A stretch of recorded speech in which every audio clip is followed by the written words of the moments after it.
बिस्मिल्लाहिर्रहमानिर्रहीम। मैं सब दोस्तों, भाइयों, बहनों को अपनी तरफ से ईद मुबारक पेश करता हूँ।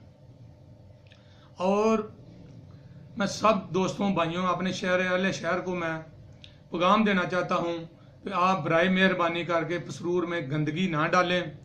जो भी लैशें या जो भी है गंदा इसके फालतू सामान जो है वो शापरों में डालें और किसी और अच्छी जगह मरदले में जड़ा ना उसको फेंक के आए।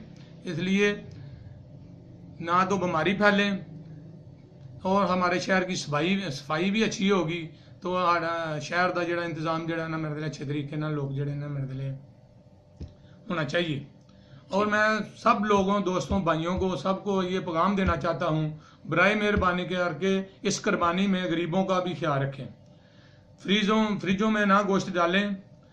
जो उनका हक है वो उनको अभी जड़ा ना गोश्त कुर्बानी देने के बाद सब गरीबों को याद रखें, उनको घर घर जाके पहुँचाएँ, क्योंकि वो भी हमारी खुशी में, ईद की खुशी में शामिल हो जाएं।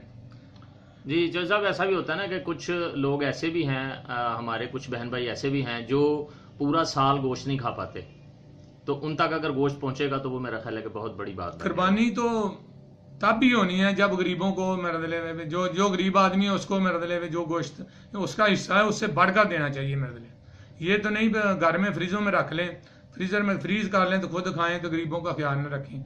मैं कहना ये कुर्बानी है ही गरीबों के लिए है। जी बिल्कुल हाँ जी, तो गरीबों का ख्याल रखें, उनको साथ लेके चलें, उनकी जितनी भी मदद हो सकती है करें।